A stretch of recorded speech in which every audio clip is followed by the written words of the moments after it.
오늘 우리가 함께 봉독한 사도행전 2장은 교회사적으로도 매우 중요한 의미를 가지고 있는 본문입니다. 왜냐하면 오늘 함께 봉독한 사도행전 2장은 초대교회의 시작을 알리는 말씀인 동시에 초대교회가 성령 충만한 모습으로 시작되고 있는 모습을 우리에게 나타내주고 있기 때문에 그렇습니다. 오늘 이 시간 우리가 함께 봉독한 사도행전 2장 1절부터 13절 말씀 속에서 교회가 성령 충만한 모습으로 어떻게 변화되었는지를 함께 살펴보고, 또 이 시간 함께 예배드리는 저와 우리 모두가 성령 충만함을 통해서 교회의 온전한 모습을 이루어가는 복된 시간 되기를 소망합니다. 먼저 오늘 함께 봉독한 사도행전 2장 1절은 이렇게 시작을 하죠. 오순절 날이 이미 이름에 그들이 다 한 곳에 모였더니 라고 그렇게 말씀합니다. 오순절 날이 이미 이르렀다라는 거죠. 자, 오순절은 유대인의 절기 가운데 많은 사람들이 예루살렘으로 모이는 절기입니다. 이 절기에는 각국에서 예루살렘뿐만 아니라 유다, 이스라엘 백성들뿐만 아니라 멀리 타국에 있던 유대인들도 다 그곳에 모이는 날인데요. 학자마다 의견이 조금씩 다르지만 당시 유대의 역사가인 요세푸스에 의하면 이 초대교회의 당시에 이 절기에 예루살렘에 모인 인원이 약 200만 명 정도 되었다라고 할 정도로 많은 인파들이 이 예루살렘에 모였다라는 겁니다. 그러기 오늘 오순절 날이 이미 이르렀다라는 것은 지금 이 예루살렘에 수많은 인파들이 모여 있다라는 것을 의미합니다. 오순절은 이미 이르렀는데 오늘 성경에 보니까 그들이 다 같이 한 곳에 모였더니라고 그렇게 말씀을 합니다. 여기서 그들은 누구냐? 사도행전을 시작하면서 말씀드린 것처럼 예수님의 부활과 승천을 목격했던 사람들, 동시에 예수님의 명령을 기억하고 예수님의 약속을 기다렸던 사람들이 그들이다라고 그렇게 표현합니다. 그들이 오늘 다 같이 한 곳에 모였다라는 거죠. 이곳에 한 곳에 모였다라는 것은 사실 넓은 의미로 얘기하면 예루살렘에 또 마가다락방에 모였다라고 그렇게 표현할 수 있습니다. 근데 오늘 여기 성경에 나와 있는 이 다 같이라는 단어가 그 헬라어 원어적으로 보면 같은 마음으로 한 곳에 모였다라는 것을 의미하기도 합니다. 따라서 다 같이 한 곳에 모였다라는 것은 수많은 인파가 모였던 이 예루살렘에 그 많은 사람들이 거하고 있지만 그 예수님의 말씀을 기억하고 또 예수님께서 말씀하신 것을 기다리는 마음을 가진 사람들이 같은 마음으로 같은 장소에 모여 있을 때라는 의미를 지니고 있습니다. 오순절날 많은 인원들이 있었지만 그 많은 인원들에게 교회가 시작되는 것에 함께하지 않았고, 특별히 그 마음을 같이 하고 한 곳에 모여있던 그들을 통해서 교회가 시작되고 있음을 오늘 성경은 말씀합니다. 오늘 이 1절 말씀을 통해서 우리 교회가 지녀야 할 모습을 우리는 살펴볼 수 있습니다. 세상에 많고 많은 사람들이 있죠.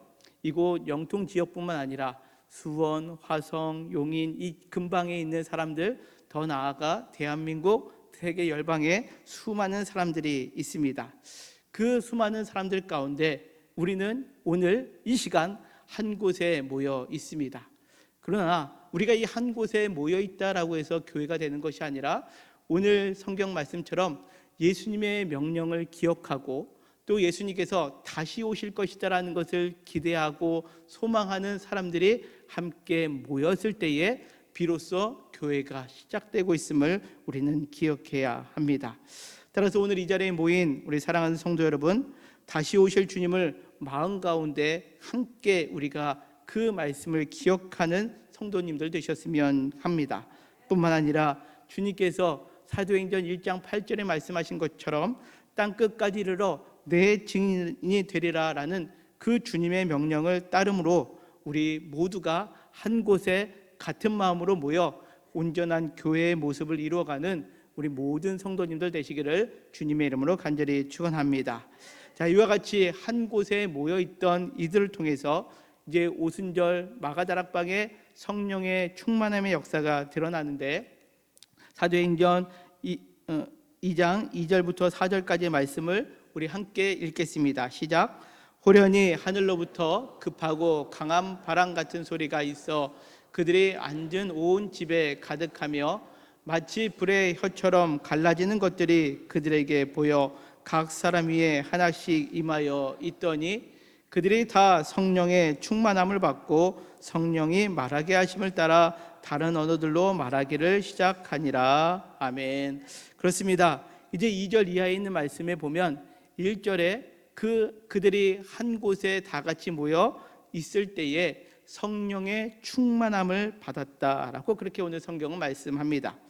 이들이 성령의 충만함을 받았던 것은 우리가 앞서 살펴보았던 사도행전 1장 5절에 예수님께서 제자들에게 하신 약속의 성취가 이루어졌다라는 것을 알 수 있습니다.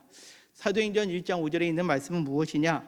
너희는 몇 날이 못되어 성령으로 세례를 받으리라 하셨다라는 이 말씀이 이제 오늘 우리가 함께 봉독한 사도행전 2장 4절을 통해서 이루어졌다라는 것을 의미합니다.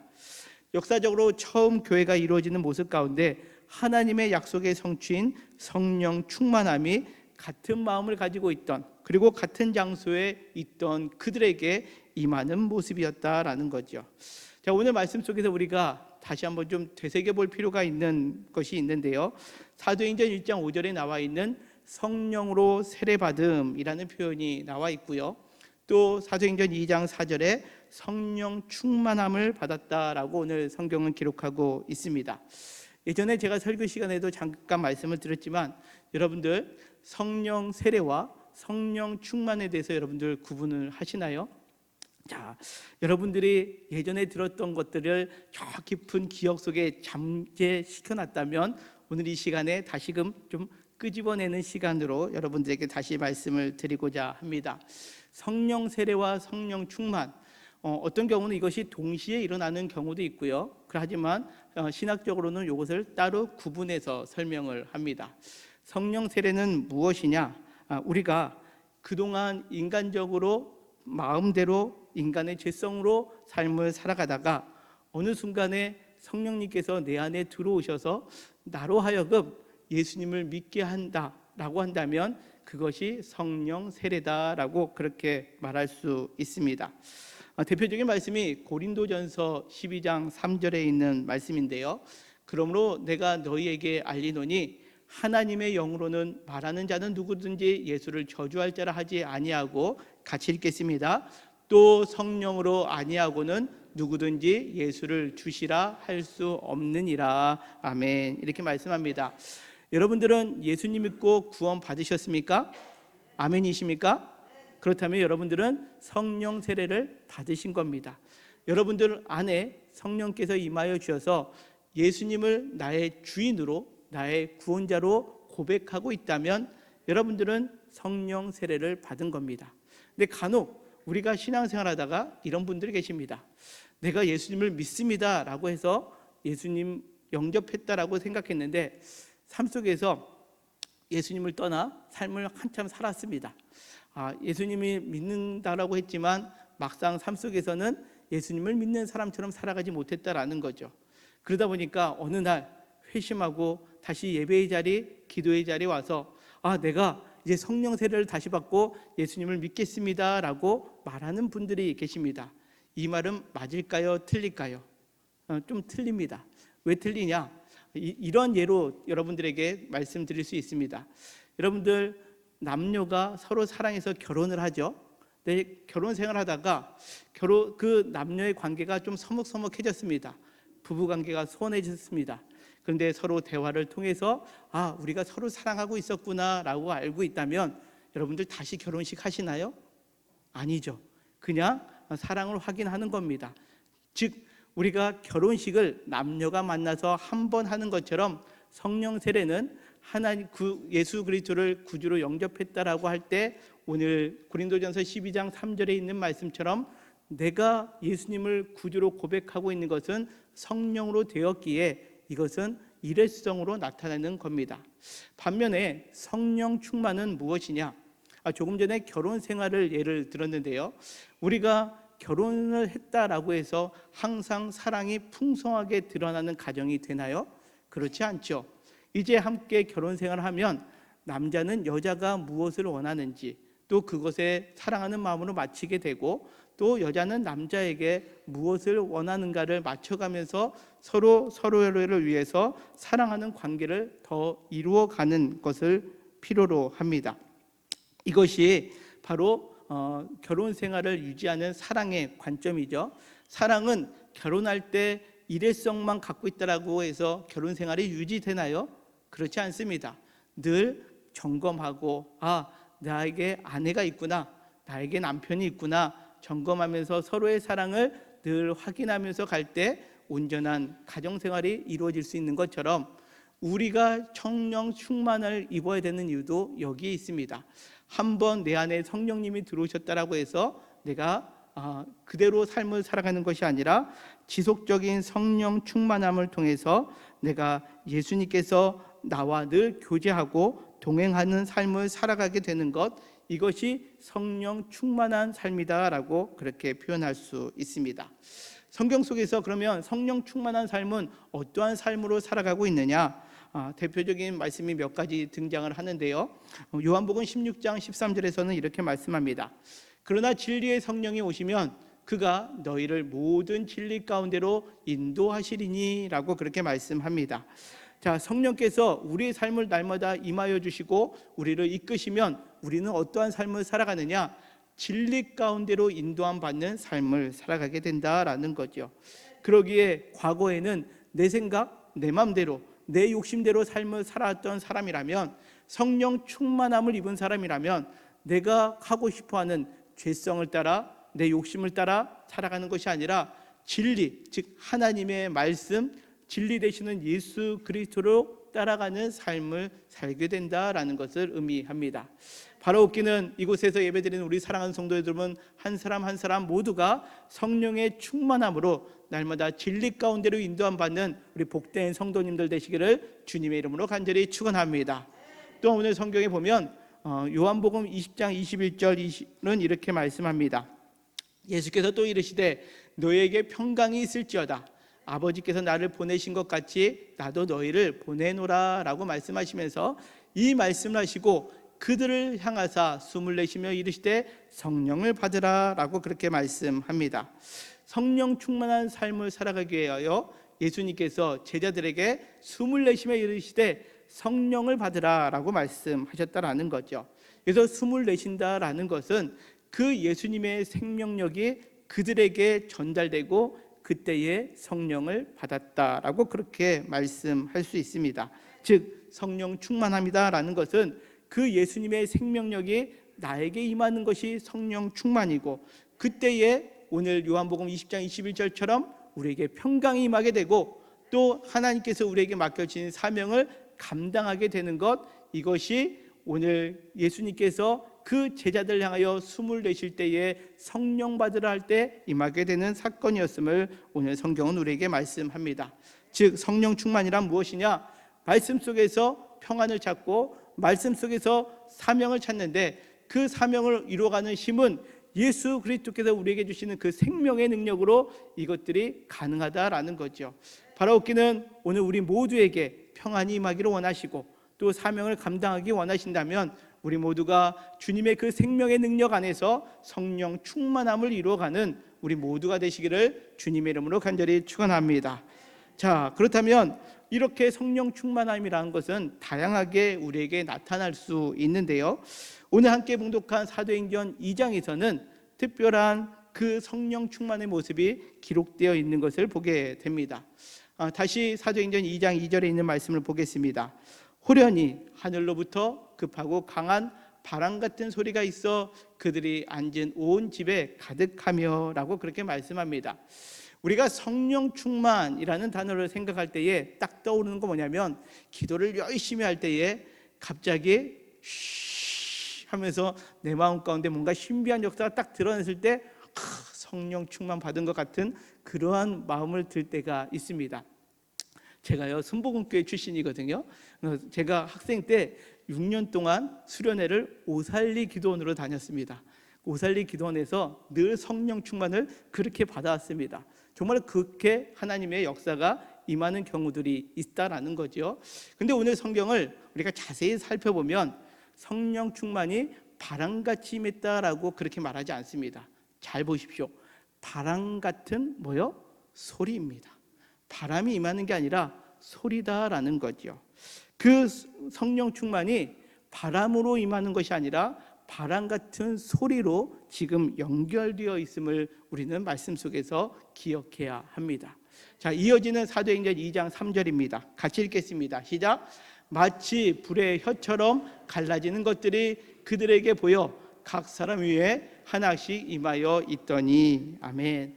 자, 조금 전에 말씀드린 것처럼 우리가 성령 충만하면 신비한 바람 같은 것이 임하는 것뿐만 아니라 불 받아라 라고 이야기하는 경우들도 간간히 있습니다. 그렇지 않습니까? 근데 오늘 성경에 보면 이 불이 보여지는 것이 아니라 뭐라고요? 불의 혀처럼 갈라지는 것들이 그들에게 보이며 각 사람 위에 하나씩 임하였다라고 그렇게 성경은 말씀합니다. 여기 혀라는 단어가 헬라어로 글로사라는 단어를 쓰고 있습니다. 마치 불의 혀 같은 것들이 모든 사람들에게 임하였다라고 그렇게 기록하고 있는데, 이 불의 혀라고 하는 이 글로사가 다음 절에서는 어떻게 번역되고 있는지 살펴보면 이렇게 번역되어 있습니다. 같이 읽겠습니다. 시작. 그들이 다 성령의 충만함을 받고 성령이 말하게 하심을 따라 다른 언어들로 말하기를 시작하니라. 아멘. 그렇습니다. 이 글로사가 2장 3절에서는 혀라는 단어로 번역되어 있는데 2장 4절에서는 뭘로 번역됐다고요? 언어라고 그렇게 번역되어 있다라는 거죠. 그래서 그들이 다 성령의 충만함을 받았더니 그들이 어떻게 됐다고요? 언어로 그 하늘로부터 임한 바람 같은 소리, 그 소리가 불의 혀처럼 나타났는데 그들이 다른 언어로 말하기 시작했다라고 그렇게 성경은 말씀합니다. 이 다른 언어가 무엇이냐? 사도행전 2장 11절에 이 글로사라는 단어가 동일하게 쓰여지고 있는데요. 같이 읽겠습니다. 시작. 그레데인과 아라비아인들이라 우리가 다 우리의 각 언어로 하나님의 큰 일을 말함을 듣는도다 하고 라고 그렇게 말씀합니다. 오늘 성경에 보면 그 각국에서 왔던 사람들이 다 제자들이 말하는 것을 듣는데 우리가 각국에서 왔던 사람들이 각 언어로 지금 하나님의 큰 일을 말하는 것을 듣고 있다라고 표현하고 있다라는 겁니다. 다시금 이야기하자면 오늘 본문을 통해서 알 수 있는 것, 성령 충만한 사건을 통해서 교회가 시작되었는데 그 교회는 다른 것으로부터 시작된 것이 아니라 하늘로부터 오는 소리, 즉 언어로부터 성령 충만함이 드러났던 공동체였다라는 것을 의미합니다. 성령 충만은 무엇이냐? 불 받아서, 내가 능력 받아서 기도 잘하고 또 능력 받아서 무언가 환상적인 것 보는 것으로 오늘 이 초대교회가 시작된 것이 아니라 성령 충만했더니 그들의 혀와 그들의 언어가 이제 시작되었다라는 것을 의미합니다. 성령 충만은 언어와 연결된다라는 거죠. 하늘로부터 오는 소리, 그리고 하나님의 불과 같은 혀가 임하게 되었을 때에 우리의 언어가 바뀌게 되었다라는 것을 의미합니다. 어떻게 언어가 바뀌었느냐? 6절은 이렇게 또 말씀합니다. 이 소리가 나매 큰 무리가 모여 각각 자기의 방언으로 제자들이 말하는 것을 듣고 소동했다라는 거죠. 여기서 방언이라는 단어가 나오는데요, 우리가 방언 그러면 고린도전서 12장에 나와 있는 성령의 은사 가운데 나와 있는 방언으로 우리가 생각을 합니다. 근데 사실 고린도전서 12장에 나와 있는 방언은요, 하늘의 언어로 누군가가 그 언어를 듣고 그 방언을 듣고 해석을 해야 됩니다. 그러기에 고린도전서 12장에 보면 방언도 은사가 되고요, 그 방언을 통역하는 것도 은사 가운데 드러나 있다라는 거죠. 그러나 오늘 성경에 보면 이 고린도전서 12장에 나와 있는 방언과 이 오늘 사도행전 2장 6절에 나와 있는 방언은 좀 다릅니다. 어떻게 다릅니까? 고린도전서 12장에 나와 있는 은사로서 받은 방언은 누군가 통역을 해줘야 되는데 오늘 사도행전 2장 6절에 나와 있는 방언은요, 그들이 말하는 언어에 그 많은 분들이 각각 자기의 방언으로 말하는 것을 듣고 소동했다라는 거죠. 그러면서 8절은 이렇게 말씀합니다. 우리 각 사람이 난 곳의 방언으로 듣게 되는 것이 어찌미냐라는 거죠. 오늘 성경에 보니까 천하 각국에서 모였던 사람들이 즉 여기서 우리라는 것은 각국에서 모였던 유대인들인데요, 이 사람들이 각자 난 곳의 방언으로 듣게 되었음을 오늘 성경은 말씀합니다. 당시에 유대인들이 예루살렘 이스라엘 땅에서만 거한 것이 아니라 디아스포라 유대인이라고 해서 나라가 어려울 때에 각국으로 흩어지게 됩니다. 그 디아스포라 유대인들이 이 절기를 맞이하면 이 오순절 또 유월절 등 절기가 되면 예루살렘에 모이게 되었는데, 그들이 이스라엘 백성이긴 하지만 유대인이긴 하지만 각자 태어난 곳에서의 언어가 각기 달랐거든요. 그런데 이곳에 지금 오순절 마가다락방에 성령 충만함이 임하게 되니까 각각의 언어를 지금 그들이 다 듣게 되었다라고 오늘 성경은 우리에게 말씀합니다. 이것이 성령 충만에 임하게 되었을 때에 초대교회에서 일어나는 일이었다라는 거죠. 한마디로 말하면 초대교회는요, 서로가 말이 통하는 공동체가 되었음을 우리에게 말씀합니다. 우리가 삶을 살아가면서, 그런데 여러분들 어떻습니까? 우리 가정에서 말이 통하나요? 남편과 아내와 남편이, 아니면 부모와 자녀 간에 우리가 똑같은 한국말을 쓰지만 여러분들 가정에서 언어가 잘 통합니까? 사실 가정에서도 언어가 잘 통하지 않을 때가 있고, 심지어는 직장 생활 가운데 우리가 구할 때도 말이 안 통하는 사람이 있습니다. 심지어 교회 안에서도 말이 안 통하는 분들이 계십니다. 왜 그럴까요? 왜 이렇게 우리가 같은 공간에 있으면서도 우리는 왜 말이 통하지 않는 삶을 살아가고 있을까요? 교회라면 오늘 말씀대로 성령의 역사가 임하게 되면, 성령의 충만함이 임하게 되면 언어가 시작되고 모든 방언이 서로 듣게 되는 일들이 벌어지는데, 왜 우리가 살아가고 있는 우리의 가정, 우리의 일터, 우리의 교회에서는 이와 같은 모습이 이루어지지 않고 있을까요? 사실 언어가 서로 어지럽게 되는, 말이 통하지 않게 되는 사건이 성경에 기록되어 있습니다. 그 사건은 무엇이냐? 창세기 11장에 나와 있는 바벨탑 사건입니다. 바벨탑은 사람들이 하늘을 향하여 나아가는 그러한 탑을 쌓는 겁니다. 볼 때는 하나님으로 향하는 모습처럼 보입니다. 그러나 그 중심이 바뀌었습니다. 어떻게 바뀌었느냐? 하나님 중심이 아니라 인간 중심으로 탑을 쌓고 있었다라는 거죠. 방향은 하나님께로 향하는 것 같습니다. 하늘을 향하는 것 같지만 모든 것이 하나님이 중심이 아니라 사람 중심이 되었다라는 것이 이 바벨탑 사건이 주는 우리에게 교훈인데요, 하나님의 것이 아닌 자신의 것들로 탑을 쌓기 시작합니다. 천지를 창조하신 하나님께서 돌을 주셨는데 사람들은 돌을 사용하지 않고 벽돌을 만들어서 바벨탑을 쌓았습니다. 뿐만 아니라 하나님께서는 진흙을 주셨는데 사람들은 진흙을 사용하지 않고 역청을 만들어서 탑을 쌓기 시작했다라는 거죠.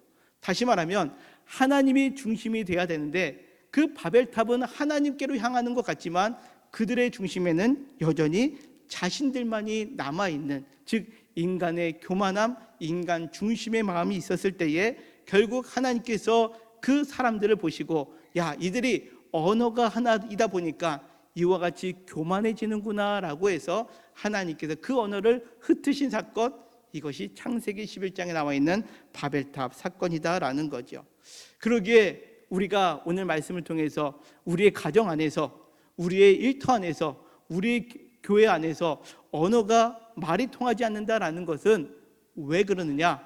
하늘로부터 오는 소리가 아니라 내 중심으로 말하고 내 생각을 말하게 될 때에 우리는 서로 언어가 통하지 않게 된다라는 것을 의미합니다. 그런데 이와 같이 언어가 통하지 않았던 공동체에 어떤 일이 벌어졌느냐? 이 초대교회에 성령의 충만함이 임하게 되니까, 사람들이 성령의 충만함을 받고 나니까 인간의 교만으로 나뉘어졌던 언어가 성령 안에서 하나로 회복되는 역사가 임하게 되었다라는 거죠. 이것이 성령 충만함을 받은 교회의 모습이다라는 겁니다. 바라옵기는 우리의 가정에, 우리의 일터에, 또 우리의 삶 속에, 아니 교회 공동체 안에 우리 모두가 성령의 충만함을 받고 우리의 교만함으로 나눴던 언어가 하나로 통합되는, 하나로 이루어지는 그 회복의 역사를 경험하는 우리 모두가 되시기를 주님의 이름으로 간절히 축원합니다. 그렇다면 이 성령의 충만함을 통해서 하나로 나뉘어, 여러 가지로 나뉘었던 언어가 하나로 회복되는 이 역사를 경험하게 됐는데, 오늘 성경은 또 이렇게 말씀합니다. 사도행전 2장 9절 이하에 있는 말씀인데요, 우리는 바데인, 메데인, 엘람인, 또 메소포타미아, 또 유다와 갑바도기아, 본도와 아시아라고 표현하고 있습니다. 윗줄에 나와 있는 바데인, 메데인, 엘람인, 메소포타미아, 여기는 이스라엘, 즉 예루살렘을 중심으로 했을 때의 동쪽에 있는 지명들입니다. 뿐만 아니라 갑바도기아, 본도, 아시아 지방이 나오는데요, 이는 북쪽에, 이스라엘을 중심으로 북쪽에 있는 지역을 의미합니다. 또 다음에 부르기아, 밤빌리아, 애굽이 나오죠. 애굽은 이스라엘을 중심으로 남쪽에 있는 지역을 의미합니다. 또 사도행전 2장 10절에 나와 있는 로마로부터 온 나그네라고 되어 있는데, 로마는 어딜까요? 이스라엘을 중심으로 서쪽에 있는 지역을 의미합니다. 그러면서 그들은 이렇게 표현을 하고 있죠. 그레데인과 아라비아인들이라 우리가 다 우리의 각 언어로 하나님의 큰 일의 말함을 듣는도다라고 그렇게 성경은 말씀합니다. 무엇을 의미하느냐? 하나님의 큰 일은 말할 때에 우리 안에서 쏙닥쏙닥 우리끼리 언어를 통하는 것을 말하는 것이 아니라 그 하나된 언어가 이제는 그 예루살렘을 중심으로 어디까지 뻗쳐나가고 있느냐? 동과 서와 남과 북 모든 사방으로 그 언어가 전파되고 있음을 오늘 성경은 우리에게 말씀합니다. 이것이 오늘 성경에 이렇게 표현되고 있습니다. 각 언어로 하나님의 큰 일의 말함을 듣게 되었다라는 거죠. 하나님의 성령에 충만한 공동체가 되었더니 이 교회는 우리 안에서 야 우리끼리 말이 통해, 야 할렐루야 아멘 그런 것이 아니라 그 말이 통하게 되는 것들을 세계 열방으로 뻗쳐나가게, 더욱이 그 말의 내용은 하나님의 큰 일을 말하고 있음을 오늘 성경은 우리에게 말씀합니다. 우리에게 성령 충만으로 임할 때에 우리의 언어는 어떻게 바뀌어야 되느냐? 서로 통하는 언어가 되어야 되는데, 그 통하는 언어가 세상의 언어가 아닙니다. 어떻게 하면 아파트를 싸게 사고 비싸게 팔까? 어떻게 하면 주식을 잘할 수 있을까? 어떻게 하면 우리 자식에게 더 좋은 것을 줄 수 있을까? 이것을 말하는 것이 아닙니다. 언어가 세상의 언어가 아니라 하나님의 큰 일을 말하는 공동체가 되었다라는 거죠. 우리의 부족함, 우리의 죄성이 있음에도 불구하고 하나님께서 우리를 통해서 이렇게 사용하고 계십니다라고 증거하는 그러한 큰 일을 말하게 되었다라고 오늘 성경은 우리에게 말씀합니다. 사랑하는 성도 여러분, 우리의 언어에 오늘 성령의 충만함이 임함으로 인하여 우리의 말 한마디 한마디가 동서남북을 향하여 하나님의 큰 일을 말할 수 있는 믿음의 성도님들 되시기를 주님의 이름으로 간절히 축원합니다. 그렇게 될 때에 오늘 성경이 이렇게 말씀합니다. 그 주변에 있던 사람들이 다 놀라 당황하며 서로 이르되 이 어찌된 일이냐라고 말했다라는 거죠. 사실 이 고백이 우리를 향한 고백이 되었으면 합니다. 우리 교회 성도님들은 한 사람 한 사람이 세상 속에서 빛된 교회, 소금된 성도의 사명을 감당할 때에 야, 저 사람 옛날에는 안 그랬는데 야, 교회 다니더니 사람이 어찌된 일이냐라고 그런 말을 들을 수 있는 것, 이것이 이곳에 예배드리는 저와 우리 모습이 되기를 간절히 소망합니다. 또한 오늘 성경에서는 또 이렇게 표현하는 사람들도 있습니다. 또 어떤 이들은 조롱하여 이르되 그들이 세술에 취하였다라고 그렇게 말하는 경우들도 있다라는 거죠. 우리의 언어가 바뀌고 우리가 서로 통하는 말을 하게 되는데, 세상의 말이 아닌 하나님의 말을 할 때에 세상에서는 우리를 조롱할 수 있습니다. 야, 그 하나님의 일이 밥 먹여줘? 너희가 그 하나님의 일이 너희를 안정하게 해줘? 라고 조롱할 수 있지만, 그러나 성령 충만한 사람은 그 조롱의 말에 흔들리지 않는다라는 거죠. 여러분들, 우리가 이 성령 충만함을 누릴 수 있는 저와 우리 모두가 되기를 간절히 소망합니다. 세상에서는 여전히 세상의 언어로 우리를 향하여 조롱할 때가 있습니다. 그러나 우리는 성령 충만함 가운데 거하게 될 때 그 세상의 조롱함에 흔들리는 인생이 아니라 하나님의 큰 일을 만나는 사람이 되어야 한다라는 거죠. 그렇다면 오늘 말씀처럼 그럼 우리는 어떻게 성령의 충만함을 누릴 수 있을까요? 누가복음 11장 13절은 이렇게 말씀합니다. 우리 같이 읽겠습니다. 시작. 너희가 악할지라도 좋은 것을 자식에게 줄 알거든 하물며 너희 하늘 아버지께서 구하는 자에게 성령을 주시지 않겠느냐 하시니라. 아멘. 자, 성령은 우리에게 가장 좋은 것이다라고 성경은 말씀합니다. 그러기에 그 성령을 하나님 아버지께서 구하는 자에게 주신다라고 약속하고 있습니다. 우리가 세상의 방식대로 살아가는 이유가 무엇이냐? 그 하나님께서 약속하신 성령을 기다리지도 않고 구하지 않기 때문에 그렇다라는 거죠. 저도 목사이지만 어느 순간에 성도님들을 보면 저를 향하여 참 목사님은 목사님 같아요 라고 할 때가 있습니다. 근데 그거는 제가 어떤 때냐? 하나님의 영으로 충만할 때입니다. 어떤 분들은 그렇습니다. 목사님이 돼서 왜 그러세요? 라고 이야기하실 때도 있습니다. 왜 그럴까요? 그때는 성령님께서 충만한 것이 아니라 내 안에 내가 충만할 때 저는 제가 되는 거더라고요. 여러분들, 우리는 그러기에 늘 깨어서 기도해야 됩니다. 무엇을요? 하나님 아버지께서 좋은 것을 주신다라고 약속하신 성령을 구하는 그 기도로 날마다 믿음의 승리를 이루어가는 저와 우리 모두가 되시기를 주님의 이름으로 간절히 축원합니다.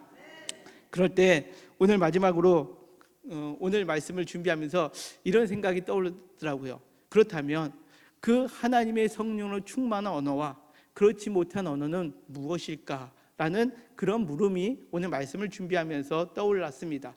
그런데 이 성령의 충만함과 연결된 게 성령의 열매이더라고요.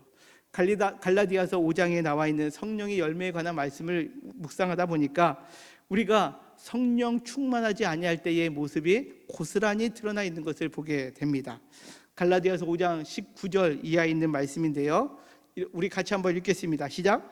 육체의 일은 분명하니 곧 음행과 더러운 것과 호색과 우상숭배와 주술과 원수 맺는 것과 분쟁과 시기와 분냉과 당짓는 것과 분열함과 이단과 투기와 술취함과 방탕함과 또 그와 같은 것들이라. 전에 너에게 경계한 것 같이 경계하노니 이런 일을 하는 자는 하나님의 나라를 유업으로 받지 못할 것이요. 아멘. 그렇습니다. 조금 전에 읽은 갈라디아서 5장 19절 이하에 있는 말씀의 모습이 혹 내 안에 있다면 나는 성령으로 충만하지 못하구나라고 우리는 깨달아야 합니다.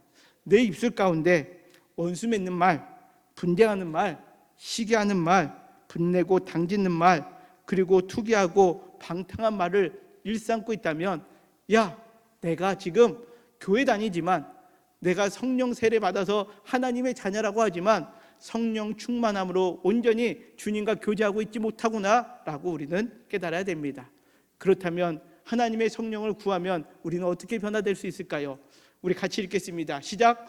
오직 성령의 열매는 사랑과 희락과 화평과 오래 참음과 자비와 양성과 충성과 온유와 절제니 이 같은 것을 금지할 법이 없느니라. 아멘. 그렇습니다. 성령 충만할 때 우리의 언어는 사랑의 언어가 됩니다. 성령 충만할 때 우리의 언어는 희락, 기쁨의 언어가 됩니다. 성령 충만할 때 우리의 언어는 화평의 언어가 되고, 성령 충만할 때 우리의 언어는 오래 참고 자비롭고 양선, 착한 일의 말을 하고 하나님으로부터 충성되고 온유하며 절제된 언어가 된다라고 오늘 성경은 우리에게 말씀합니다. 우리의 언어는 어떻습니까? 우리의 언어는 지금 오늘 말씀을 통해서 내가 교회 공동체에 속해 있다 하지만 여전히 하나님의 영으로 충만하지 못한 가운데 있었다면 오늘 말씀을 통해서 하나님 나에게 성령 충만함을 주셔서 하늘로부터 오는 소리, 그래서 불의 혀와 같은 그 혀가 내 위에 임하여서 내 언어가 변화되고 내 말을 통해서 많은 사람들에게 그 하나님의 살아계심이 증거되고 내 말이 하나님의 사랑과 희락과 화평과 오래 참음과 자비와 양성과 충성과 온유와 절제의 말과 변화될 때에 나를 통하여 하나님의 놀라운 역사가 드러나게 될 줄 믿습니다. 이 믿음으로 살아가는 저와 우리 모두가 되시기를 주님의 이름으로 간절히 축원합니다. 아멘.